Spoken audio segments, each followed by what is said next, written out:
BJH British Cars, and it's time to start in on the other front inner fender. So with a bit of luck, it won't be as long and difficult as the first one was. As much as I thought the first one was going to be easy, it was not.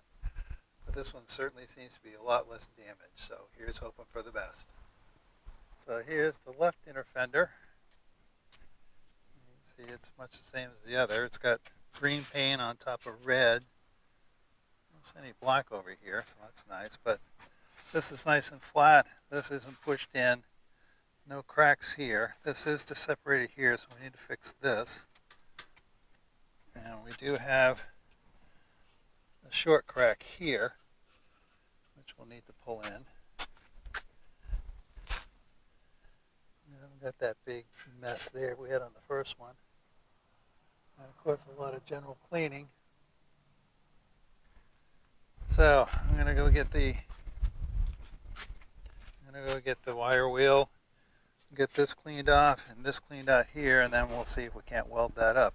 Here's the fender, pretty well stripped down. There's a few little spots I still need to touch up, but that's okay. I put the two replacement cage nuts in, spot welded them up. Spot welder is really nice. And now we need to deal with this. So you can see there's been a little bit of displacement, so I have to get my clamp in here, probably a bit of a hammer. And then we'll weld it. And that is right here where this other brace ends, so it must be this piece flexing there that's caused that, this being a body mount. So let's see if I get this clamped up and weld it together.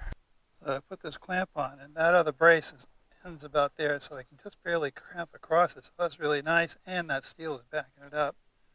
So I clamped it down tight, and then with a dolly behind there and my body hammer, I just tapped that because it was still about a 16th proud, and it's pretty near flush now. So we'll give that a try with a weld, and then we'll have to get it out of the way to get the very bottom. And we also got some damage here to fix too. Well, there is an additional crack here. That's the other crack fixed. That's that joint put together, and this was not connected here. Along here, along here, along there, under here, or back here. So I've connected that. And it was very poorly brazed here. There is a huge gap, at least 1/8 of an inch. So I've welded that in a bit, and I'm going to put a little putty in there so it's stable. But the reason I noticed it was this is a flange right here.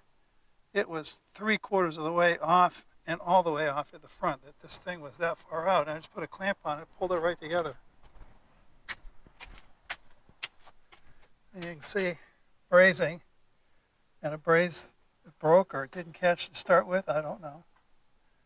So I don't know. Maybe this car had a nose put on it, because the other side's goofy too. But this sure looks like factory when they're just slotted set screws or panhead screws like that. I've seen those before on factory stuff, but whether that was supposed to be here, I don't know. Your guess is as good as mine. And the other thing I wanted to talk about was the surface conditioner. That's that roller tool. I'll take a picture over here in a minute, but I roughed this out with the flap wheel and the wire wheel to get into the corner. But to get this really nice surface, that roller tool, which is a surface finishing tool, does a beautiful job, and it's so much faster than using the wheel because it's got this big contact area.